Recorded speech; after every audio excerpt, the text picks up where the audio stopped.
Hola, ¿cómo le va? Muy buenas noches. Estamos arrancando otra grabación de Cena Inmobiliaria. Decimos habitualmente nosotros que es una grabación. Estamos grabando hoy día miércoles. Este programa que se va, cuando lo estemos viendo, será día domingo.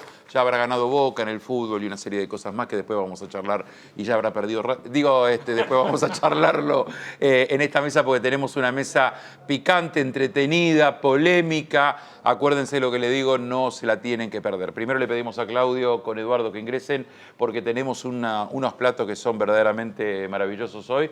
Aquí en Bahamas, como ustedes saben, ya Bahamas está abierto normalmente con la atención de siempre, personalizada, con una amplia terraza exterior y también tiene el 30% interior. Acá está Eduardo y Claudio que nos están sirviendo. Uy, una raba, qué rico que es esto, por Dios. Vamos a romper la dieta hoy, total, no hay ningún tipo de problemas, ¿no? Y vamos a compartir la noche con Damián Caffarella, que es el titular de Bahamas. Hola, Dami, ¿cómo andás? Buenas noches. Bien, ¿vos? Bien, todo tranquilo. Bueno, respetando la distancia social, estuvimos a lo largo de estos 8 meses de pandemia, cuarentena, haciendo todos los deberes con nuestro alcohol en gel, con nuestra gaseosa para que todo salga bien, con mesas entretenidas y picantes, y me da la sensación que hoy tenemos otra cena muy, pero muy picante y entretenida, ¿no? Lo lindo de eso, lo lindo de cada cena que estamos compartiendo. Y justo decías de Racing, acá Fausto también es de Racing, así que... No dije nada de Racing. No, está perfecto. En estas horas ya habrá ganado Boca y justo me quedé, ¿no? Está muy bien. Nosotros somos la mitad más uno. Siempre contemos en esta mesa y nos daremos cuenta de cómo es la cosa, ¿no? Bueno, vamos a repasar quiénes nos acompañan hoy. Está el doctor Daniel Lipovetsky, que es abogado y actualmente diputado de la provincia de Buenos Aires, integrante del bloque de Juntos por el Cambio. Hasta 2019 fue diputado nacional por la misma fuerza y cuenta con más de 25 años de experiencia en el ámbito legislativo. Todo esto importantísimo, ahora viene lo más importante. Es fanático de Boca y principal impulsor de la nueva ley de alquileres sancionada en junio de este año. Daniel, bienvenido, ¿cómo estás? Hola, ¿cómo estás? Muchas gracias, un placer. Fanático de Boca, digo, va de la mano de lo más importante, ¿no? Perfecto. También nos acompaña Rodolfo Carretero, es arquitecto y consultor con vasta experiencia en toda la cadena de valor del desarrollo urbano y de vivienda, es director del BIM Forum Argentina e integrante de la Mesa Productiva Inmobiliaria y de la Construcción de FECOBA. Hasta el año pasado fue director de la Asociación de Empresarios de la Vivienda. Rodolfo, bienvenido, gracias por estar con nosotros. Y por último, allí en la izquierda está con nosotros Fausto Spotorno, bien Tano, Spotorno. Es economista y actualmente dirige el Centro de Estudios Económicos de Orlando Ferrer y Asociados. También es director de Instituto de Economía de la UADE y es docente de la Universidad del SEMA, colaborador económico en la Fundación Norte y Sur. Fausto, gracias por estar con nosotros. Bueno. Bueno, No lo dijimos. En el currículum. Claro, en algunos lo ponemos en el currículum y en otros no. Pero bueno, bienvenido, ¿no? Y gracias porque ha sido un año tremendamente complicado para el mundo inmobiliario, para el que tiene que alquilar, para el que tiene que vender, para el que tiene que construir, para el que no sabe si apuesta al dólar, a los bonos, a la bolsa, no sé, el que no sabe si llega a fin de mes. ¿Cómo se hace para vivir en esta Argentina con tantas complicaciones, estando metido en el mundo de la construcción, en el mundo inmobiliario, en el mundo de la economía? Primero hay que ser argentino, porque esto lo vivimos. En Suiza nos aburrimos, ¿no? Nos aburrimos todos. No, a ver, mi sensación hoy es que el sector de la construcción inmobiliaria, vamos a poner barra inmobiliario, hoy está en una situación particular. Desde el lado de la construcción hay oportunidades, claramente. Perdóname, Fausto, coman, no tengan vergüenza, porque si no en algún momento aparece Eduardo y saca los platos acá. Así que aprovechen y empecemos a comer, Vamos. El que come lento pierde. Exactamente. No, te decía, la sensación es que tenés un sector que está medio encontrado en sí mismo. Tenés, por un lado, el sector de la construcción con oportunidades, porque ha bajado mucho el costo de la construcción, y si bien estábamos hablando antes, los terrenos pueden haber subido, igual es conveniente construir y parece atractivo. Pero al lado del sector inmobiliario no tenés ese resultado. El sector inmobiliario todavía está ajustando en precios, está ajustando muy lentamente, y entonces te encontrás con la situación de decir, bueno, me pongo a construir, pero no sé a quién le voy a vender. Tengo claro que es barato construir, ahora no sé quién va a comprar este producto. Ahora, ¿es barato construir un departamento o es barato construir una casa? ¿O es barato, porque recién lo hablábamos con Daniel, depende de donde tenés el terreno? Porque hay terrenos que de repente cuestan $20.000, pero hay terrenos de $500.000, ¿no? Bueno, sí, depende, pero, a ver, depende, es cierto lo que decís vos, depende de dónde tenés el terreno.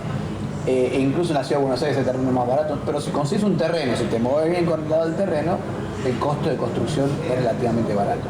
Ahora, el problema es que el negocio en sí todavía no cierra, porque si me falta la pata vendedora, es cierto que la mitad, vos sabés que todo negocio es parte de comprar barato y vender caro, ese es el negocio en general.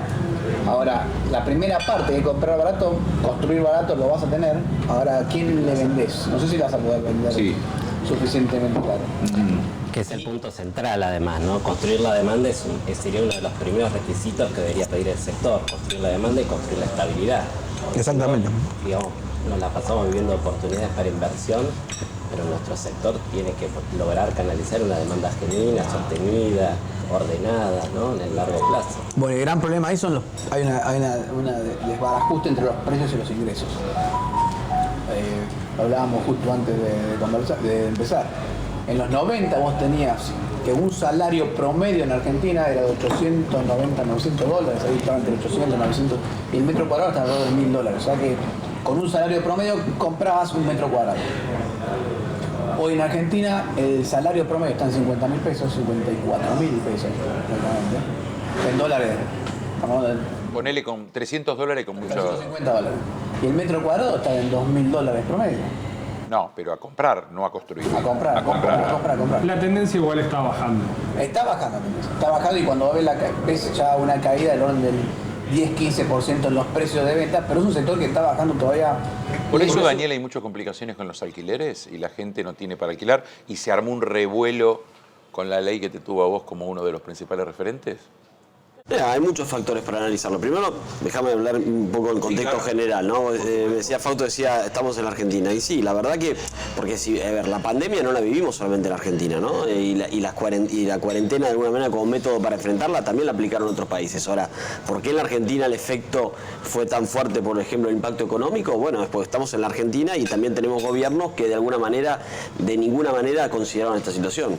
El tema de la construcción, que es el que más claridad podemos tener acá en esta mesa, lo vemos en la provincia de Buenos Aires, donde el gobernador Kicillof se obstinó por mantener la prohibición en la actividad prohibida de la actividad de construcción durante casi hasta hace un mes, cuando funcionaban un montón de cosas en la provincia, la construcción no estaba habilitada, la construcción privada, porque sí estaba habilitada la obra pública, entonces es un contrasentido, que funcionaba la obra pública pero no funcionaba la construcción privada. Que la construcción es más o menos al aire libre, ¿no? No, y a ver, en mi ciudad, que es La Plata, los desarrolladores, los constructores, los colegios profesionales habían planteado protocolos muy claros, se estaba estudiando incluso hasta que los trabajadores de la construcción en La Plata no usan el transporte público para trasladarse, por lo tanto, y si había que usarlo, los desarrolladores se comprometían a poner el transporte para no usar el transporte público, y así todo el gobernador se obstinó con un montón de cosas que ha hecho los gobiernos de mantener la prohibición, y eso generó un impacto enorme, porque todos sabemos lo que genera en la reactivación de la economía la construcción, ¿no? Entonces, realmente, parte de la situación del planteo general es que realmente nuestros gobernantes decidieron implementar una cuarentena que en su momento creo que tuvo una lógica cuando arrancó esto en marzo, pero por supuesto que después mantenerla tal cual como estaba durante 7 meses realmente generó una situación económica dificilísima. Déjame, yo coincido con lo que vos decís, yo en el mundo de la construcción como ingeniero civil para decir lo que vos me estás diciendo, no hubo una gran diferencia, porque me parece que entre la capital federal y la provincia de Buenos Aires hubo un mes de diferencia entre que lo habilitó Rodríguez Larreta y lo que habilitó. Hubo una diferencia. Hubo como un principio donde la construcción era palabra prohibida, porque como lamentablemente muchas veces la gente, el obrero, mal considerado por la gente, es aquel que viene de los lugares pobres, como si el que iba a una enfermera no había mucha diferencia. Digo que la equivocación fue general, me parece a mí, ¿no? Sí, igual, mirá, Horacio creo que habilitó en agosto, y recién Kicillof habilitó en septiembre pero septiembre para las multifamiliares, pero las unifamiliares, que son la que tiene más cantidad, recién habilitó a fin de octubre o mediados de octubre, con lo cual hubo una diferencia, digamos, en tiempo como para... También lo de agosto, déjame decir, mirá que comparto muchas cosas de la verdad, también la de agosto me parece un olor a largo, ¿no? Porque la pandemia empezó en marzo, agosto son 5 meses. La verdad que yo creo que sí, me parece que, insisto, la cuarentena de origen estaba bien, me parece que alargarla sin considerar otras maneras de enfrentar la pandemia, creo que fue el grave error que cometió el gobierno nacional, y en general los gobiernos locales también cayeron en esa misma situación, que en definitiva es la más fácil de resolver. Porque cuando vos gobernás, lo más fácil es decir prohíbo todo. Cuando te toca empezar a tener que decidir qué priorizo y qué no, necesitas funcionarios inteligentes, capaces de analizar la situación, conocedores de la situación particular de cada uno y cada lugar, y ni que hablar en la provincia de Buenos Aires, que es una provincia enorme, con diferencias muy grandes entre lo que puede ser el conurbano y el resto, o también las grandes ciudades de la provincia. Así que desde ahí creo que hay un escenario que fue un escenario muy difícil en general. Respecto a los temas de alquileres, mira, yo creo que el análisis de la ley de alquileres hay que hacerlo en el contexto de la situación de la Argentina lo mismo. Cuando entró en vigencia la ley, que entró en vigencia el 1 de julio creo de este año, hicimos a las 9 de la noche, estábamos grabando porque salió ese día. Bueno, la ley entró en vigencia en un marco donde estaba vigente un DNU del presidente que congela los alquileres, congeló los alquileres creo que en abril, con fecha de vencimiento supuestamente en septiembre, que acaba de ser prorrogado creo que hasta febrero, no acaba, hace un poco tiempo se fue prorrogado, con leyes provinciales y también nacional, un decreto nacional prohibiendo los desalojos, por lo tanto, y en el contexto de lo que hablamos de todo el tema de la cuarentena. Por lo tanto, hacer un análisis diciendo que el problema de los alquileres tiene que ver con la entrada en vigencia exclusivamente de la ley, me parece que es un análisis absolutamente equivocado. Sin entrar en detalles, digo, o sí, como te parezca, o a toda la mesa le digo, ¿por qué no tiene grises? El que ama la ley la ama, y el que la considera que no es, te dice de todo a vos y a todo lo que la impulsaron, ¿viste? Sin pasar por el gris, ¿no? No, porque no tenemos grises, porque tenemos poco rigor para hacer observatorios que, digamos, trabajen sobre datos y evidencia, porque no tenemos paciencia, porque politizamos lo que no hay que politizar, y porque tenemos demasiado. Yo noto en el sector recién, para linkearlo también con lo que decían del inicio de obras, ¿no? que yo comparto que fue bastante parejo entre ciudad y provincia. Quizás hubo un déficit del sector también de comunicar la importancia. En la ciudad de Buenos Aires, el sector es la principal actividad económica de la ciudad. Y eso es la principal generadora de fuentes de ingreso de la ciudad. Es decir, que estoy seguro que faltó cierta vocación para contarla. De las empresas, de la gente que aglutina. Del sector inmobiliario, la construcción, las cámaras. Hay un tema, lamentablemente lo estamos viendo con la educación, que los sindicatos te dominan mucho, ¿no? No puede ser que Baradel determine cuándo empiecen las clases. No es el caso de la construcción. No es el caso. No, y aparte también lo que hablábamos en off con Daniel, con Rodolfo, que hay muchas cámaras, muchas federaciones y no van por los mismos caminos. Hay intereses opuestos. Hay muchos intereses opuestos. Mira, te voy a dar un ejemplo. En un grupo de WhatsApp comenté que venía Daniel a esta cena. Y no es mi caso. No es tu caso. No este Daniel, digo. No este Daniel. Daniel, digo, con él compartimos varias pasiones, pero la más importante, nadie nos discute, ¿no, Daniel? Lo que me pasó en el grupo fue que, aparte de ser corredor inmobiliario, al comentar que venías vos y al pedir por favor que me hagan un par de preguntas, me dijeron que era un vendido, que te daba cámara, que lo que estoy haciendo está mal. Y se nota todas las agresiones que tenemos con esta convivencia que estamos pasando con la ley de alquileres, esté bien o mal. Debo reconocerte que el corretaje inmobiliario, la incumbencia, eso en la ley nos ampara a nosotros y nos da la derecha. Después, si está bien o mal para el propietario, está bien o mal para el inquilino, esa es la macana que hay que corregir. 2 años o 3 años no me molesta. Pero lo que digo es que los colegas estamos, que algunos te escribían para bien y otros te escribían para mal, y lo que había era mucha dicotomía en las ideas. Y eso es lo que habla también Rodolfo. No llegamos a nada. Hay cámaras, colegios, federaciones. No llegás a nada. Si no nos unimos para un bien común o para un mismo camino, no llegamos a nada, como pasa en la grieta continuamente de la política. Mira, yo cuando la ley de alquileres fue un tema que prácticamente me llevó los 4 años de mandato como diputado nacional, en el marco de tratar de impulsar una ley que yo creía que era necesaria, después de 30 años sin ley de alquileres y en una Argentina donde lamentablemente es creciente la cantidad de inquilinos, sobre todo justamente por lo que acaba de decir Fausto decía con respecto a lo difícil que es para un trabajador asalariado obtener la capacidad de ahorro o de ingreso para poder adquirir una vivienda. En ese marco lo que nos propusimos, y así lo hicimos, fue tratar de escuchar a todas las partes involucradas. Y así hicimos un montón de reuniones, tanto privadas como también abiertas, públicas en la Cámara de Diputados, para que vengan los diferentes representantes de los sectores. Del sector inmobiliario vinieron un montón. Ahí yo tuve conocimiento de la pluralidad de representaciones que tiene el sector de los corredores inmobiliarios, ¿no? Federaciones, colegios, cámaras, asociaciones, bueno, impresionante, nacionales, provinciales, locales de la ciudad. Y la verdad que tratamos de tomar justamente todos los temas que nos venían planteando, cuáles los veían mejores y cuáles peores. Siempre, por supuesto, la principal preocupación del sector era las incumbencias. Lógicamente, yo soy el vicepresidente del Colegio Público de Abogados de la Capital Federal y también las incumbencias de abogados nos preocupan y por lo tanto entiendo cuando hay otra profesión que le preocupan sus incumbencias. Y la verdad que fueron los temas que incluimos en la ley, que fue justamente, no solamente está en la ley, está en el Código Civil. No hay muchas profesiones que tengan su incumbencia garantizada en el Código Civil y hoy la que lo tiene son los corredores inmobiliarios.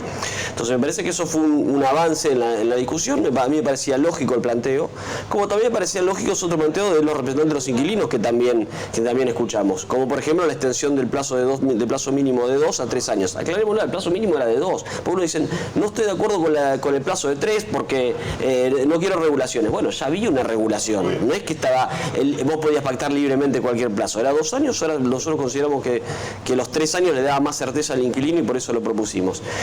Y así varias de las cosas que... Eso es lo que te objeta el propietario. Bueno, hay un montón. A ver, es cierto que la ley modifica ciertas condiciones que había antes. Lo que nosotros nos propusimos hacer en la ley fue tratar de corregir ciertos abusos que sufrían los inquilinos, que tenían que ver justamente con estas cuestiones, por ejemplo, con respecto a la exigencia de una garantía de un inmueble solamente para poder garantizar, o que el depósito te lo devolvieran a los 2 años si no tenías gastos imputables ese depósito sin actualizar, con lo cual había una suerte de especulación por parte del propietario que se quedaba con ese depósito durante ese tiempo. Esas cosas fueron lo que buscamos. Ahora, lo que no quisimos hacer fue regular precios. Y había varias propuestas de regulación de precios, por ejemplo, considerando el valor de los alquileres como un valor social, y hubo propuestas del actual oficialismo, en ese momento de la oposición, en ese marco. Y nosotros siempre dijimos, mira, nosotros vamos a apuntar a tratar de corregir los abusos, pero no vamos a regular precios. El que reguló precios es el DNU del presidente cuando congeló los alquileres. Yo creo que es un mecanismo que claramente ya sabemos la historia en Argentina, por eso hoy creo que hay una distorsión en ese marco. Ahora, casualmente entra en vigencia la ley en el mismo marco, entonces se mezcla todo. La ley te puede gustar más o menos y seguramente hay propietarios que van a sentir que tienen menos derechos que antes, como el inquilino que se siente hecho que otros. A ver, yo en general no me gusta mucho la regulación. Está bien lo que dice Daniel, que la ley por lo menos, y eso en ese sentido está bien, no controla precios, y eso es lo que generalmente genera los peores daños, cuando empezaba a controlar precios, y eso estoy completamente de acuerdo. En eso, ¿en qué no está de acuerdo? No, lo que pasa es que creo que hay un problema mucho más fundamental.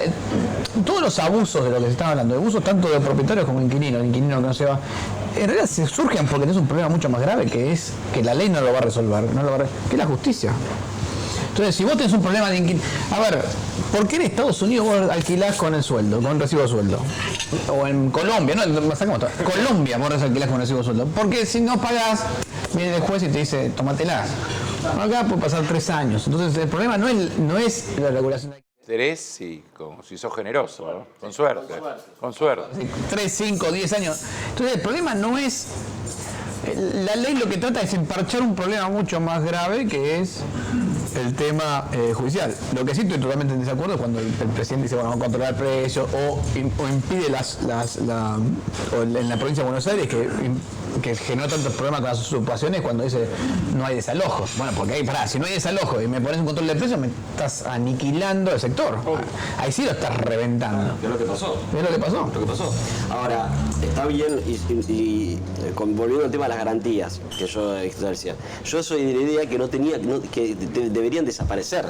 Pero claro, en Argentina, como dice Fausto, cómo funciona la justicia, que además este año, por ejemplo, estuvo la justicia sin funcionar durante todo el año, imagínate, es un proceso donde era imposible. Por eso tratamos de ampliar. Ahora también dijimos, bueno, tratemos de acelerar los procesos de desalojo cuando hay un incumplimiento, porque la verdad, cuando hay un incumplimiento contractual o hay una judicialización, tiene que ser más rápido. lamentablemente es una competencia local, no nacional. Pero lo que hicimos en la ley, que nadie lo dice, pero que es importante destacar, nosotros pusimos una pauta que establecimos que en cada provincia el proceso de desalojo debe realizarse por el procedimiento más expedito que tenga vigente los códigos de procedimiento locales. Con lo cual se termina con que hay algunas provincias donde le aplicaban el código de procedimiento ordinario, el trámite ordinario, que es el trámite más lento de todos en la justicia, para un proceso de desalojo. No digo que con eso íbamos a resolver el tema, pero por lo menos dimos una pauta desde el punto de vista de legislación nacional que el camino es acelerar los procesos judiciales. Lo que pasa, Daniel, es que con el uso y costumbre que vivimos cotidianamente, donde un inquilino no te abona y no lo podés sacar nunca, aunque pongas esa parte, ese artículo, esa ley, no va a ser tomada y tiene que venir un juez y dar un fallo y recién ahí por ahí algunos jueces van a agarrar. El tema que justo ese juez que durante 3 meses no abonó el inquilino y lo sacó, le van a decir de todo y va a volver todo atrás, porque así vivimos. Entonces nosotros como corredores inmobiliarios tenemos que tratar de ayudar al propietario que elija el mejor inquilino. El mejor inquilino va a ser la mejor garantía, sea, como dijeron, una propiedad o un seguro de caución o varios recibos de sueldo. El propietario tiene un abanico para elegir, no me parece mal. Eso es lo que propusimos en la ley. Eso está en la ley, está perfecto.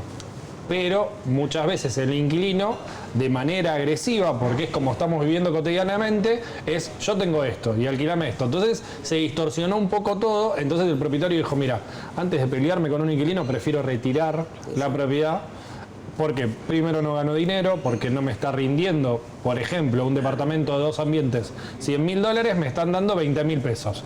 No es ni el 0,01 en dólares. Después el inquilino me va a decir lo que yo le tengo que aceptar. Entonces prefiero no pelearme con esa situación. Después yo lo tenía por 2 años, ahora lo tengo por 3. Particularmente en 2 años, 3 años es lo mismo. Pero todas esas cositas que después vienen es lo que va chocando. Eso es lo que planteo. La ley se puede mejorar. La pregunta que yo te hago como corredor inmobiliario, ¿vos sentís que la ley la puede mejorar? ¿Puede haber otra ley de alquileres o modificación en esta ley de alquileres? Mira, yo creo que como cualquier ley se puede modificar. Para mí hay que darle tiempo para hacer un balance. Me parece que las evaluaciones ahora, cada 3-4 meses de entrada en vigencia, son de alguna manera, sería poco serio, y es poco serio. Yo veo cuando salen algunos artículos periodísticos, digo, la verdad que, es más, hasta te diría que los análisis sobre los aumentos que son válidos, hay que también suscribir lo que es una ley nacional. Por lo tanto hay que saber no solamente lo que pasa en la Ciudad de Buenos Aires, sino en el resto del país. Pero más allá de eso, y también no solamente en base a la oferta, sino también en base a cómo termina cerrándose esa oferta con respecto al precio fijado. Pero más allá de eso, seguramente cuando la ley tenga un poco más de desarrollo habrá que evaluarla si hay que corregirla. Vos decís que está abierta a una evaluación. Siempre, cualquier ley está abierta a evaluaciones. Ahora, creo que no es momento ahora, me parece que hay que darle tiempo a que realmente la ley se acomode, que estemos en un mercado más normalizado. Insisto, hoy tenemos un mercado absolutamente fuera de la normalidad, sobre todo por el congelamiento y por la suspensión de los desalojos. Son 2 factores que para mí, en cualquier propietario, y agrego una importante devaluación. Hoy leía que las propiedades en dólares creo que bajaron solamente un 5% y hemos tenido una devaluación enorme de la moneda. Por lo tanto, es lógico lo que vos decías recién. El ingreso, el valor de un alquiler versus lo que vale una propiedad en dólares transferidos a pesos es... A ver, te voy a hacer una declaración porque esos números los hacemos nosotros, los del 5%. En la UAD. Hoy salió. No, lo que pasa es que, y ahí voy a hacer una aclaración sobre los números. El problema es que los números, ¿dónde los tomamos? Los tomamos de los avisos clasificados que hay. Y la gente ha puesto avisos clasificados que lo dejó ahí. Entonces, claro, van bajando los que van modificando el aviso clasificado, por eso no baja tan fuerte. Y entonces... Sí, eso es cierto. Hay gente que publica y lo deja a ver qué pasa, ¿no? Además con muy pocas operaciones, porque digo, es un mercado que también se distorsionó, ¿no? Si te pasaron los avisos de 60 a 100.000 y vos el 5%, yo diría que hay un análisis que bueno, vos sos especialista, ¿no? Que falta. Y lo otro que en relación a lo que decías... Para fortalecer tu argumento. En la Ciudad de Buenos Aires, en los mejores momentos, se operaban 9.000 propiedades por mes. Y los últimos años venían 7.000. Se están operando 700. No es mercado eso. No es mercado. Y con los alquileres pasa lo mismo. Los valores que tenemos... Bueno, algún día vamos a tener que explicar, ¿no? Por qué una propiedad en Buenos Aires cuesta igual que a 10 kilómetros de Roma o de cualquier ciudad europea o norteamericana, ¿no? También lo vamos a tener que explicar ese tema, ¿no? Con mucho sorpresa uno lo dice, ¿no? No sé si es tanto sorprendente en el sentido de que muchas cosas salen mucho más parecido entre Buenos Aires y Roma que entre... No, a ver, espera, ahora te digo algunas cosas que a mí siempre me llaman. A mí me fascina cuando viajo, a veces que mis hijos o con quien viajo me dicen, no puedes estar 4 horas en una vidriera mirando precios de departamento, ¿no? Pero Claudio, vení, contanos qué es lo que vamos a comer, Claudio. Bueno, buenas noches. Buenas noches. Estoy gustando en este momento es un salmón rosado con un mix de papa. Tiene una chambota de vegetales maceradas en chambota y aceite de oliva. Hay un cordero braseado pasado por el horno de barro en 6 horas de cocción, reducción en Malbec con unas cuñas de papa y batata saborizada con finas hierbas. Una maravilla. Yo ya probé el cordero y Leo está increíble. Muy bueno. Casi me estoy arrepintiendo. Casi, sí que estoy... No, yo te decía... Cambié el cordero, Iba a cambiar después cambié salmón y ahora no sé. Atención, Rodolfo, y lo dejamos si querés para el otro bloque. Hay lugares, vos caminás por Roma y hay propiedades de 100, 150 mil euros. Y en San Martín, modestamente, donde yo vivo, no encontrás, o encontrás a las afueras, ¿viste? Y vos decís, vos caminás por Ballester, el lugar más lindo de San Martín no hay de 150. Y vos decís, pucha, hay una pequeña diferencia, digo, aunque sea, alguno va a decir, bueno, andate a vivir a Italia. No, digo, hay diferencia en el poder adquisitivo que tiene el romano y el que tenemos nosotros, digo, ¿no? Pero de nuevo hay una lógica de ciudades contra ciudades, el mundo se vuelve cada vez más de ciudades y hay mercados que son más rápidos para traducir esos precios y otros más lentos. Cuando vos agarrás una propiedad en Atlanta, te puedes encontrar que el valor de metro cuadrado es mucho más barato en Buenos Aires. ¿En dónde? En Atlanta, en Estados Unidos. Pero lo contrastás con Boston, en Estados Unidos, y vale 15 veces más el metro cuadrado. Ahora vos mirás al lado el dato que tenés de ingresos por habitante y también es 20 veces más. Sí, también hay una realidad, Rodolfo, ¿no? Yo lo que recuerdo de Atlanta es la fábrica de la cola, ¿no? Decir, entonces nadie elige. Ahora, decirle a alguien que vaya a vivir a Chicago no puede comprar en Chicago o no puede comprar en Nueva York, ¿no? Pero sí puede ir a trabajar a Chicago con un sueldo más alto y tiene la facilidad de llevarse su hipoteca, de mudarse rápido. Eso y es acá bueno. nosotros tenemos un mercado primero muy diferente. Para empezar, como hablamos antes, gran parte de la población, y este es nuestro problema y debería ser el problema de todas las cámaras. Y debería ser... Y además, Rodolfo, así vamos al corte, el tema del crédito, que quiero que lo hablemos también, porque acá, si no hay crédito, y el que puede llegar a un crédito la pasa muy mal. En cualquier otra parte del mundo, creo que lo decía Martín, en Colombia, con un recibo quizás tenés un crédito. Pero esto lo hablamos en el otro bloque. Así nos enfría esto que está verdaderamente maravilloso. Aquí en Bahamas, como habitualmente cada vez que venimos a almorzar o a cenar, me parece que mañana voy a venir a comer ese cordero acá a Bahamas, ¿no? La pasamos muy bien. Ya volvemos en un ratito nomás, con esta excelente mesa. Stay Real TV es el primer canal digital inmobiliario que a través de la tecnología de streaming acerca el sector a la gente. ¿Sabías que hoy el 90% de las relaciones comerciales comienzan desde los portales digitales? Por eso, desde Stay Real TV generamos información, noticias, contenido, programación y eventos digitales sobre el real estate. Asimismo, brindamos todo el servicio de branding digital, producción audiovisual, construcción de marca en redes sociales, marketing y posicionamiento, porque acercamos tu desarrollo a la audiencia y te brindamos distintos canales de venta para lograr efectividad con tus clientes. En Stay Real TV logramos que tu desarrollo inmobiliario se potencie. Construimos y desarrollamos comunidades digitales que faciliten la venta de tus proyectos. Seguinos en nuestras redes sociales, en nuestro canal de YouTube y página web. Sumate a las nuevas tecnologías de venta del real estate. Sumate a Stay Real TV.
Muy bien, seguimos aquí en Cena Inmobiliaria en este segundo bloque de una mesa que cuando nos fuimos al corte ustedes se daban cuenta que los platos estaban completos. Bueno, el corte no duró mucho, pero la comida estaba muy rica. Aquí en Bahamas seguimos debatiendo, seguimos polemizando, seguimos hablando. Incorporamos temas como el impuesto a la riqueza. ¿Alguno de nosotros paga el impuesto a la riqueza? ¿Algunos lo tienen que pagar?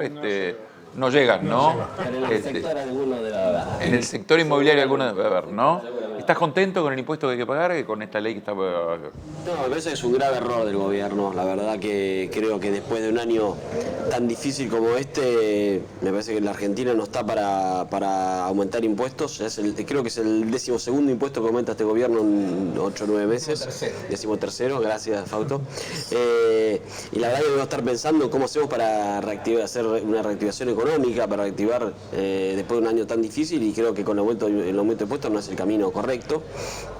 Más allá de todo, lo que uno ve, yo soy el vicepresidente de la Comisión de Presupuesto en la Cámara de Diputados de la provincia, también pasa en el presupuesto nacional, vemos a un gobierno que apuesta todo a la inversión pública, ¿no? Pareciera que la única manera de que cree el gobierno de la reactivación es con la inversión pública. Sabemos que eso tiene sus grandes limitaciones, no apuesta a la inversión privada, y este impuesto que acaba de aprobar, dar media sanción a la Cámara de Diputados, creo que es un golpe muy fuerte a la apuesta a la inversión privada, que es la clave para el desarrollo de cualquier país, ¿no? Y cuando hablas de inversión privada, concretamente, puntualmente, ¿a qué el gobierno no apuesta, decís vos? A nada, en realidad si vos ves el presupuesto, no ves un presupuesto que estimule de ninguna manera la inversión. Esto pasa en la provincia de Buenos Aires, también pasa a nivel nacional. No hay estímulo a la inversión. Y la realidad es que ningún país puede crecer sin inversión privada. No existe en el mundo hoy un modelo de desarrollo a través solamente de la inversión pública. ¿Tiene que haber inversión pública? Tiene que haber. Ahora, para que realmente que haya un desarrollo importante, tiene que haber el estímulo y la inversión privada, y para eso tenés que pensar en manera de estímulo. Está claro que el aumento de impuestos no es la mejor manera. Más allá de eso, si el espíritu es de alguna manera generar alguna recaudación extra para afrontar la pandemia, había otras maneras, qué sé yo, por ejemplo, los jueces que no pagan ganancias, me parece que son mejores decisiones para tomar que apostar a una medida que seguramente va a generar desestímulo de la inversión, y también de alguna manera gente que se va a ir a vivir a otro país para no invertir. ¿Es tan fácil irse a vivir a Uruguay, a Paraguay? Yo hoy abro, cualquier portal que abrís te invita ya a invertir en Miami, Paraguay y Uruguay. Ahora se incorporó Paraguay también, ¿no? Si tenés 200 millones de pesos de capital, es muy probable que sí. Es mucho más fácil que para nosotros. 200 millones de pesos, transformarlo en dólares. Son 2,5 millones de dólares de capital. Para arriba de eso es mucho más fácil. Más o menos una persona que tenga un ingreso alto va a estar ahorrando de 50.000 y 100.000 dólares en impuestos. ¿Por qué no le dice eso? ¿Por qué la gente se enloquece? Porque la demanda con cualquier uruguayo que hablas, hay demanda de argentino, que yo creo que como en muchos lugares del mundo van 6 meses y se van a tener que volver, digo. No, depende de lo que quieras hacer. Eso, como todo, ser inmigrante es un desafío, es el desafío para todos. Pero vos diste una referencia que el común de la gente no lo tiene, ese capital. Para nuestro sector tampoco es una opción más que transitoria, ¿no? Argentina tiene 40 millones de habitantes y Uruguay tiene 4. Nuestro segmento más alto de la población tiene 3 o 4 veces más ingresos en dólares que el total, el promedio de Uruguay, y entonces el mercado nuestro es más fuerte potencialmente, ¿no? Ahora, ¿alguien me puede explicar por qué, quizás Damián, con el que compartimos esta cena, dirá, uy, este ejemplo de vuelta me aburre ya? Yo viajo seguido, por ejemplo, por Sudamérica con el fútbol. Sabés que lo de Boca viajamos seguido por la Copa, hay otros que no llegan tan lejos, pero otros viajamos seguido. Bueno. Pero si vas pero no lo llevemos. No nos vamos a Uruguay a ningún lado, sacamos todo, vendemos todo ahí.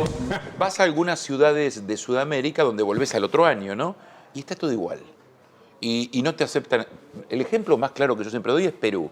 Echan los gobiernos, cambian por corrupción, por Odebrecht, porque se muere, porque se suicida uno, qué sé yo, y no te aceptan el dólar. Y vos vas a comprar ese producto que yo vi en Lima el año pasado y está en la misma plata.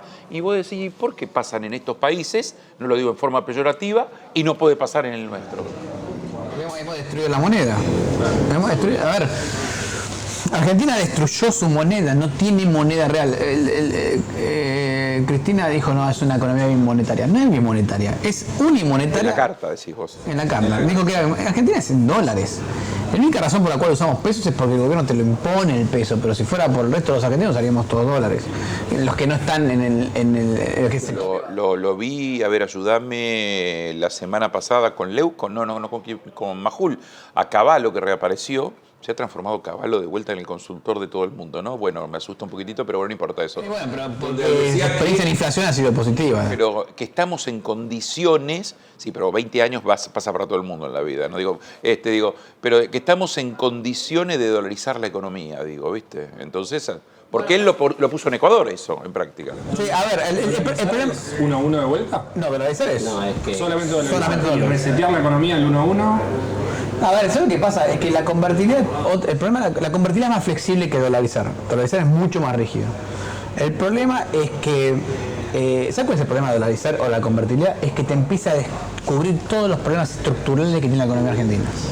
Es como venir con el auto y decir, bueno, con la inflación andando a toda velocidad, decir, pongo el freno de mano, me paro arriba el freno, y obviamente vas a romper todo. Pero en algún momento te puede pasar, que no te quede otra. Entonces, cuando vos dejás avanzar los problemas... Si el central se queda sin plata, por ejemplo, nos quedamos sin pesos o sin dólar en el central. No ese es el punto, no es el punto del central. El punto es la mentalidad de los argentinos. Pero vamos camino a quedarnos. Sí, Porque ¿cuánto hay? ¿Cuándo es que aparece la hiperinflación? Que es lo que es el paso previo a dolarizar. Vamos a ser sinceros. Ahí lo dijo, ahí lo dijo Milei hace unos días, así que es así, ya lo dijo. No pongas esa cara. No pongas esa cara. Yo entiendo que cites a Cavallo porque ha sido un ministro con experiencia, qué sé yo. Sí. Digamos, pero no importa, uno puede no estar de acuerdo, yo no coincido en un montón de cosas con Cavallo, pero hay que reconocerle que fue un ministro con una alta responsabilidad durante mucho tiempo, que tuvo buenos resultados, sobre todo en la primera etapa. Pero vi un gesto tuyo, Liberar me quedo con la prudencia. Pero a ver, a lo que voy es lo siguiente. Para la yo Daniel lo decía porque estuvo en ese mismo lugar. Para la hiperinflación hay una sola solución en economía que se conoce, que es fijar el tipo de cambio o cambiar la moneda a la mentalidad de la gente. ¿Por qué? Porque la hiperinflación no es que el Banco Central emite infinita cantidad de billetes, es que la gente le da cero valor al dinero local. Entonces la demanda de dinero baja a cero. Y eso significa que el peso vale lo mismo que papel pintado. Entonces lo primero que haces es lo tenés y te lo sacas encima. Aquellos que vivieron la hiperinflación se acuerdan que cobrabas y te lo sacabas encima. Eso es cero valor del peso, con lo cual significa que la gente está operando en su mente con una unidad de cuenta que difiere de la moneda local. Entonces la única solución conocida para la hiperinflación es o fijás el tipo de cambio, como pasó en Argentina con la convertibilidad, o directamente dolarizás. ¿Qué es lo que uno supone? ¿Por qué se habla de dolarización? Dice, bueno, si vas a la hiper, ya la convertibilidad medio que fracasó, no sé si te va a servir, vas a tener que probar la dolarización. Ahora, el problema de dolarizar es lo que decías, poner el freno a mano, apretar el freno y pararte arriba y alguna cosa se va a romper. ¿Por qué? Porque cuando baja el agua de la inflación te vas a encontrar que Argentina no es competitiva porque el tipo de cambio no es competitivo, sino que no es competitiva porque las leyes no son competitivas, porque la justicia no es competitiva, porque las regulaciones no son competitivas, porque los impuestos no son competitivos, y te vas a encontrar con un problema que tenés que resolver relativamente rápido, estructurales, y vas a tener a la gente como Daniel teniendo que sacar leyes y negociar leyes importantísimas en muy poco tiempo. Tenemos algunos políticos que le dan prioridad, el caso, por ejemplo, de la ley, lo que lo dijiste vos recién de los jueces, el común de la gente no sabe, ni le importa, ni le interesa, porque tiene otras urgencias.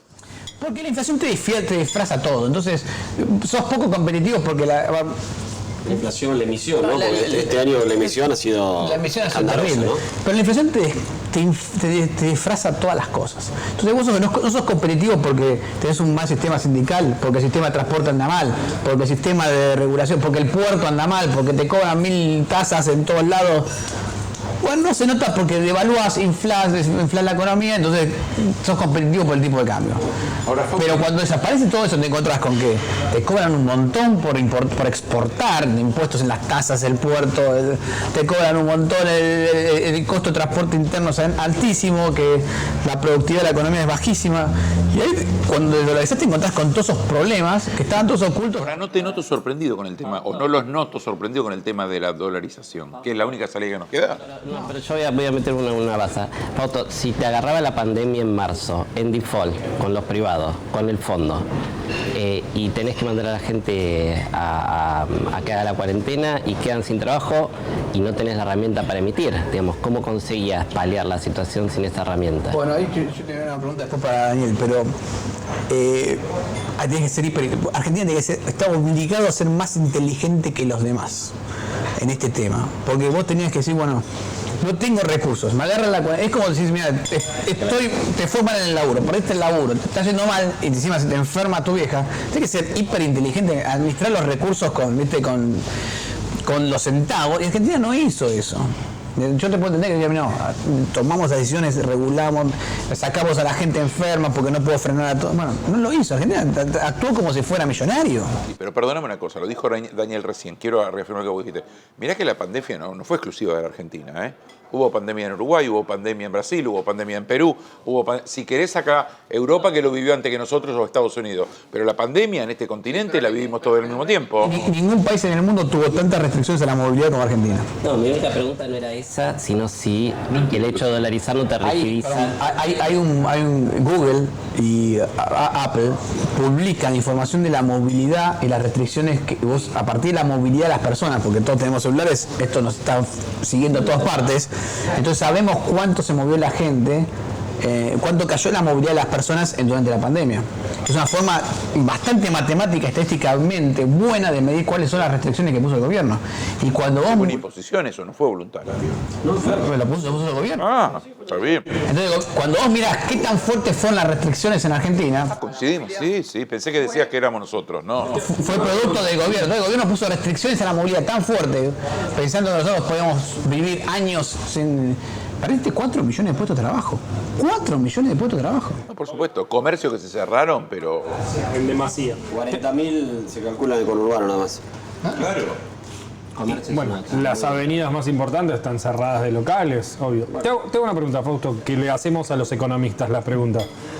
Vino Esper, dijo que el dólar se va a 2.50, vino Milei que se va mucho más, vino Hernán Lecher con que seamos más cautos y después el dólar subió 100 pesos, una locura para vos. Para el corretaje inmobiliario que repercute mucho, cuánto está el dólar contra el peso para la compra y venta de las propiedades. Para vos, ¿cuánto va a estar? ¿A fin de año? A fin de año. No, yo creo que a fin de año se va a mantener... Mira, ¿sabes cuál es el problema de eso? Es que yo me imagino un dólar entre 170 y 190 dando vueltas, 160 y 190 ahí dando vueltas.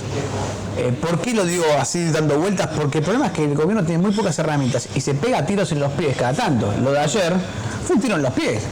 Estaba Guzmán tratando de dar alguna señal de ordenamiento económico y va al Congreso y le vota esto que es el equivalente para mí a la ley a la renta financiera, un impuesto que... Pero también es muy difícil tener una economía muy ordenada cuando tenés al ministro de Economía que patea por un lado y el presidente del Banco Central por otro. Porque por más fotos que se saquen juntos como este fin de semana, todo el mundo sabe que se llevan con prioridad. Hay mucha menos diferencia ahí que con el Congreso, por ejemplo. No, bueno, pero no hay una hilación. Esto es dentro de la misma hilación, dentro del mismo ámbito, ¿no? A ver, hay un tema, ya empezamos a decidir políticas económicas. Cuando una empresa tiene que ajustar, vas a ver que lo que hace una empresa, en general una multinacional, una empresa grande, agarra al CFO, ¿por qué? Porque el gerente financiero en general es el tipo que no se le saca, lo colga las patitas y no se le cae ni una moneda, ¿viste? Agarran al CFO, lo ponen de CEO, de gerente general, y el tipo entra a recortar. Y le dan poder al tipo que maneja la caja. Acá el que maneja la caja es Guzmán. Y sin embargo no viste al presidente diciéndole no. Ahora Guzmán se encarga de producción, juntándole como para que el tipo tome poder y pueda hacer las cosas que tiene que hacer. Entonces, tenés un ministro de Economía políticamente débil. Ahora, lo que no sabemos, y esa es mi pregunta para Daniel, que es político y sabe exactamente, o ve más o menos las cosas, si esa debilidad del ministro de Economía que le otorga el presidente es más una señal de debilidad del gobierno, del presidente mismo dentro de una coalición, o si es simplemente un presidente que no tiene claro hacia dónde quiere ir o está mirando... ¿O quién es el padrino o madrina de Guzmán? Me parece que no tiene que ver con padrino, sino uno que lo que ve es un gobierno, un presidente que toma las medidas en base a tratar de dejar contento a uno de los sectores de la coalición, ¿no? Está claro que el gobierno es una coalición como también Juntos por el Cambio es una coalición, pero la realidad es que lo que vemos es un gobierno donde las tomas de decisiones están divididas, compartimentadas y en definitiva te diría que en tres o cuatro decisores y en definitiva la decisión que tiene que tomar el presidente lo hace para contentar a alguno de los 4 decisores que están sentados en la mesa. Entonces eso por supuesto conspira contra la efectividad de cualquier medida que tomes. Entonces vemos a un presidente que en realidad se pasa más hablando que decidiendo. Esta es una realidad. Y una decisión que tendría que tomar, por supuesto, es que, claro, lógicamente el ministro de Hacienda es el que tiene que estar empoderado para tomar las decisiones o de economía, vinculada por ejemplo con el tema del gasto y por supuesto que no lo hace. Ahora, me parece que, volviendo al tema de cómo salimos y esto, me parece que el planteo es, en una situación tan difícil como la que tiene Argentina, tenemos que pensar en un debate más amplio con todos los sectores en base a un acuerdo. No el acuerdo que plantea la vicepresidenta llamando a un acuerdo y criticando a los mismos que llaman al acuerdo, ¿no? No podés convocar a la oposición y a los empresarios y criticarlos en esa misma convocatoria. Pero sí hay que pensar en cómo hacemos para salir para adelante. Medidas, podemos pensar, alguien dirá dolarización, otro dirá convertibilidad, otro dirá otra cosa, pero creo que lo que tiene que estar centralmente, 2 puntos que tienen que estar sí o sí en cualquier debate de un acuerdo futuro son 2 para mí. Uno, que por supuesto es el desarrollo productivo y el perfil productivo que quiere tener Argentina de acá a 20 años, y por el otro lado el rol del Estado en Argentina. La verdad que los argentinos estamos muy acostumbrados a tener un Estado muy presente, la famosa ampliación de derechos, que muchos los argentinos lo consideran algo propio de nuestra sociedad, donde podemos incluir tener un sistema de salud pública gratuito para cualquiera que quiera atenderse, sea argentino o extranjero, incluso de que viene a atenderse viviendo afuera, un sistema de educación pública hasta el nivel universitario de la misma manera, un sistema previsional que hace que cuando uno llega al momento de la edad de jubilarse, aunque no tenga los aportes, pueda jubilarse igual, ya sea con una moratoria o a través de la prestación universal de la vejez, que hoy está vigente. Todo eso que hace que haya y hay un montón más de ejemplos. Eso hace que digamos, el peso de todo eso en el erario público es enorme. Queda muy poquito después para poder volcarlo a un montón de necesidades que tiene este país en infraestructura, en generación de empleo, un montón de cosas. Entonces, si nosotros no empezamos a debatir hasta cuál es el rol del Estado y a quién debe darle los servicios del Estado en una población como la nuestra, seguramente nunca vamos a poder lograr, digamos, de alguna manera ir hacia un proceso de equilibrio fiscal o superávit fiscal que es tan necesario y evitar seguir tomando deuda. Lo primero que va a decir la gente cuando escucha todo esto digo, ¿por qué se ve tan claro de afuera y por qué de adentro no se ejecuta? Lo digo para este gobierno y para el anterior, ¿no? Porque desde el punto de vista económico... Cuando tomás decisiones, como por ejemplo nosotros tomamos la decisión de la reforma previsional, una reforma previsional que al lado de esta era mucho mejor, nos tiraron 12 toneladas de piedras en la puerta del Congreso, los mismos que ahora están haciendo una reforma previsional que perjudica mucho a los jubilados. La realidad es que por eso estas cosas las decisiones las tienen que tomar no los partidos políticos, las tienen que tomar, o por supuesto, en una mesa muy amplia con representación sectorial, donde participen muchos, o incluso en algún momento hasta con mecanismos de democracia directa. Nosotros nunca usamos los mecanismos de democracia directa. Un plebiscito donde planteemos claramente cuál es el futuro de la Argentina, lo decidamos todos los argentinos. Ahora, Daniel, vos venís del legislativo, o sea, la idea de construir consensos es un ejercicio también, ¿no? Así que uno le puede asignar, en general, uno lo que nota desde la actividad sectorial es que siempre hay una tensión excesiva y poca contribución a lograr acuerdos, ¿no? Extremos, muy extremos en general. Posturas también que desde lo sectorial pasan, ¿no? Y esta contaminación, de alguna forma, de esas posturas extremas pasan a lo sectorial. Por eso a veces es difícil. Yo, digamos, tengo muchas discusiones desde las cámaras empresarias con algunos actores que dicen, bueno, el problema es la política, ¿no? No regulan el gasto, etcétera, etcétera, ¿no? Y yo digo, el empresariado, nosotros como sector privado, ¿damos muestras de una buena praxis en esto? ¿Somos un reemplazo? Porque digo, a veces uno ve que no hay tanta diferencia en esa postura. Entonces, me parece que hay que bajar un poco, digamos, deponer un poco las armas en todos los aspectos, ¿no? Los empresarios, los actores que tienen alguna relevancia económica, institucional, partidaria, política, y tratar de lograr algún avance. Porque en definitiva, la situación es totalmente seria y eso lo ve cualquiera. Nosotros no lo vamos a ver esto, y eso que tenemos unas edades heterogéneas, porque cada vez veo que se potencia más eso de la grieta, que veo de... Pero eso es algo, pero eso es algo que depende de... Yo creo que va a haber que que tarde o temprano vamos a empezar a entender que hay Ojalá que hay consenso básico que hay que tomar. Y la realidad nos lo va a llevar por parece delante. que a medida que pasa el tiempo. ¿Por qué el empresariado está tan mal visto también desde el gobierno y ataca tanto con los impuestos, con los juicios, con el poder judicial? ¿Por qué no se ponen en campaña todos los partidos políticos a decir unámonos para que la Argentina salga y al empresariado no lo tenga tan mal visto con tantos impuestos? Siento que en otros países el que es empresario dice, mirá qué bien que da a 10 puestos de trabajo, 20, 30, 50, 100. Y acá si uno es empresario está mal visto, él seguramente no debe pagar todo lo que tiene que pagar, entonces lo crucificamos. Si no cambiamos esa postura, tampoco el empresariado tiene ganas de seguir invirtiendo acá, quiere invertir afuera. Y eso... Vos y yo estamos en cámaras pymes y hay todo un empresariado pyme. En nuestra actividad en la ciudad, el 95% de las obras son de 1.900 metros cuadrados, es decir, un edificio chiquitito con mucho trabajo y mucho esfuerzo. Ahora, de nuevo, también hay una crisis de representación del sector empresario, porque en nuestro sector está muy sobre representado empresas muy grandes, empresas que juegan a otro juego que no es el de el trabajo, el generar valor, etcétera, etcétera. Entonces, en la medida que nosotros no nos sobrepongamos a cierta hipocresía, no logremos generar consenso, no logremos aceptar que hay un sector de lo público, del votante, ¿no? Daniel habla de democracia directa, yo no sé si tanto, pero digo, acatar que si una ley se votó por mayoría del Senado, es la ley vigente. ¿Qué tanto puede uno discutir sobre eso? ¿Qué votos hay para cambiar la ley de alquileres? Ninguno. ¿Se requiere mayoría del Senado? ¿Hay mayoría del Senado? No. Entonces, dejémoslo, el tema ya pasó. Tratemos de enfocarnos en las soluciones que sí faltan, tratemos de mejorar como sector, de hacer algún tipo de aporte, la base de ceder de un acuerdo implica ceder algo, ¿no? Yo la verdad no me voy a poner a discutir sobre el aporte, digamos, sobre el impacto del impuesto o del aporte a las grandes fortunas. Quedemos bien con los dos, porque dije impuesto y aporte, así que neutro 100%. Es un impuesto, Es un impuesto al capital. O sea, acá la China es un impuesto.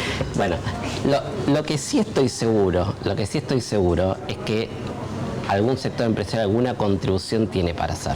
Que no sé si es esa, no sé si era la forma. Y algún reconocimiento a la política también hay que hacer, porque hacer un reconocimiento a la política no es al político, no es validar si hay muchos asesores, si hay pocos asesores. Hacer un reconocimiento a la política es hacer un reconocimiento a la democracia. Y la realidad es que eso es válido. Yo estoy de acuerdo que Brito esté en desacuerdo con el impuesto a la riqueza porque le toca pagarlo. No estoy de acuerdo en que llamen un medio a la rebelión fiscal. Porque me parece que hay límites a esos aportes, bueno, digamos. No sé, yo no estoy tan de acuerdo con vos. No estoy tan de acuerdo porque las leyes injustas existen. No, pero yo estoy de acuerdo. Y vos no puedes avalar una ley injusta porque es una ley. Si no, estarías avalando Hitler, qué sé yo. Decir, bueno, no, yo estoy de acuerdo. Bueno, ojo, porque decís, che, Hitler es una ley completamente injusta. Pero, Fausto, convengamos que hay gente que tiene instancias para protestar, hay gente que tiene instancias para sugerir. Pero, ¿esas instancias funcionan o no funcionan? Bueno, funciona. Bueno, porque si no funciona, entonces es un problema serio. Pero es un problema de dos vías, Fausto, que no funciona. Es un problema de reconocimiento. No, pero tenés que reconocer que no cualquier ley es justa. No, estoy de acuerdo. Y que encima si vos tenés tapados los mecanismos, volvamos a la ley de alquileres que hablábamos con Daniel. El problema de la ley de alquileres no es la ley de alquileres, es el hecho de que la justicia no funcione. Entonces el dueño que tiene un problema de usurpación o que no tiene cómo reclamar. Entonces no me puede decir que no, porque hay una ley que es justa. Bueno, la ley puede ser ley, pero el problema es que tenés un problema de injusticia del Estado hacia el ciudadano. Y en ese punto yo creo que vale mucho más el derecho del ciudadano que el derecho del Estado. Pero el Estado... Y eso es importantísimo.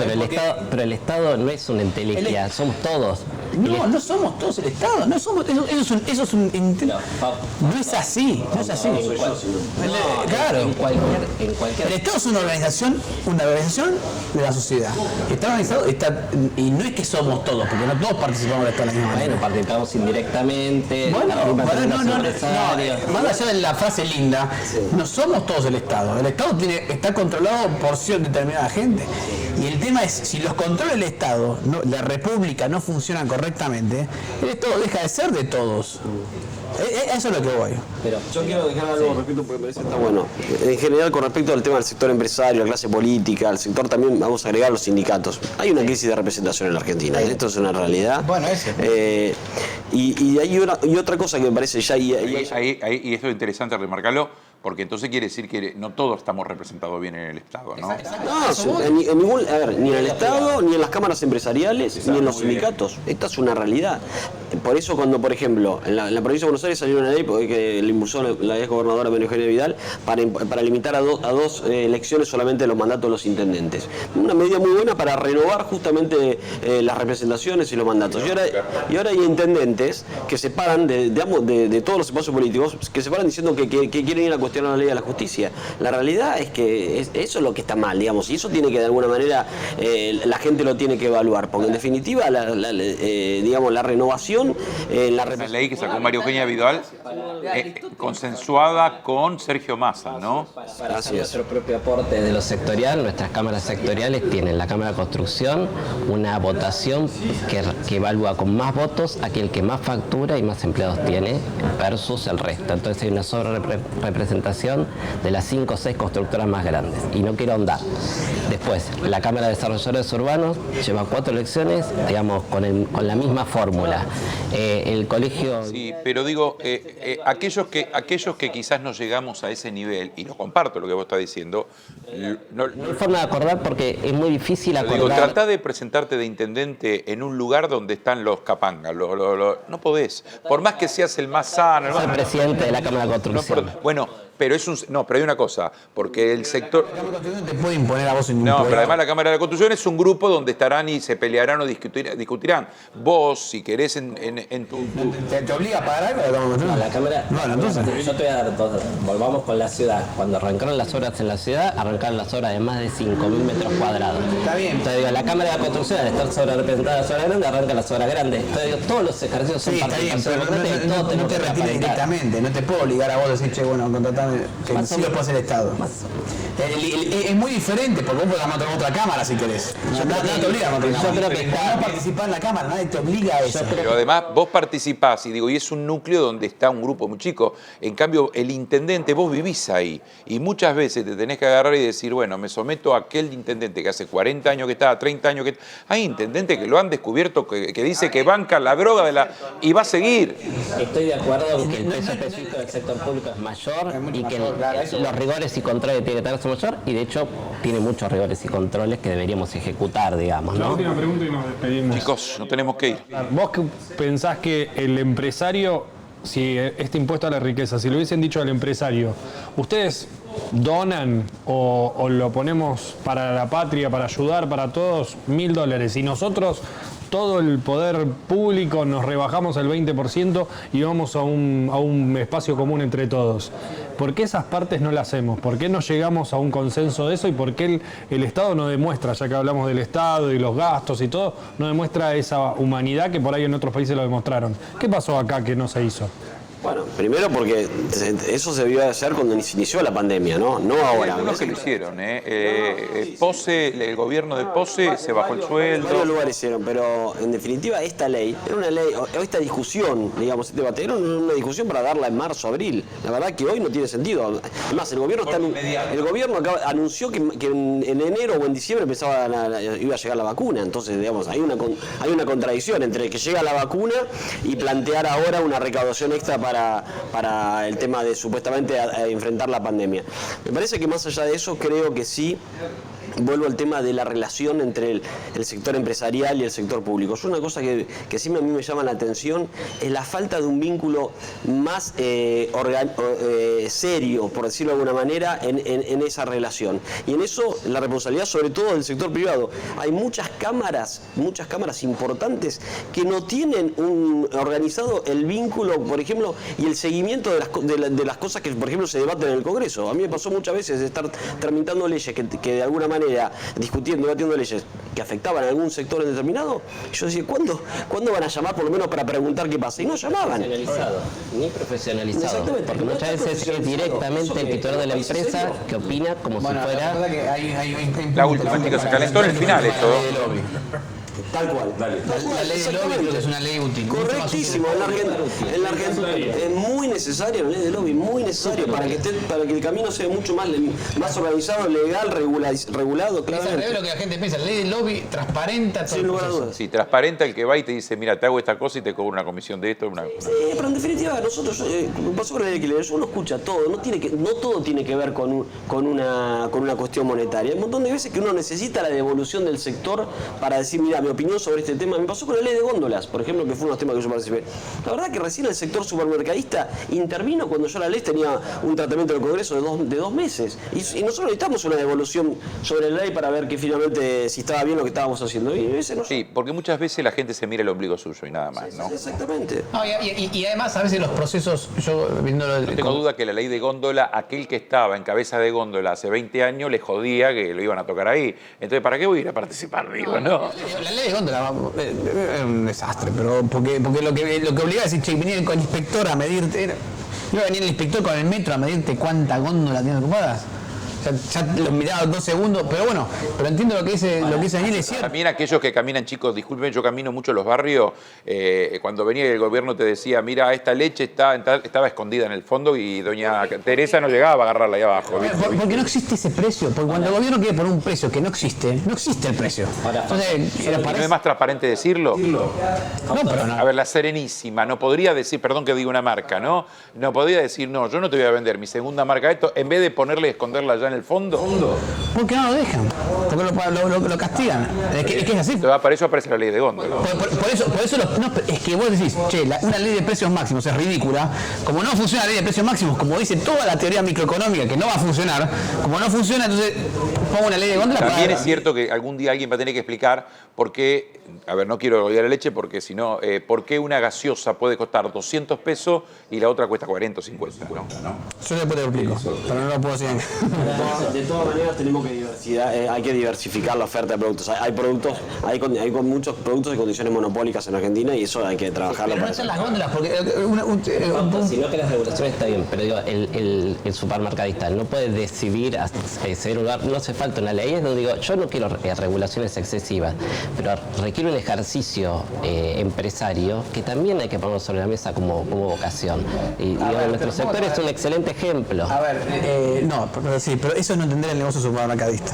No, yo el supermercado Chicos, les propongo un brindis. Hemos tenido, hoy me matan, porque va a haber que compaginarlo esto a todos. Muchísimas gracias. No fue el mejor año para ninguno. Ojalá que en el 21 sea mejor y nos vemos dentro de poco. Muchísimas gracias. Felicidades para todos.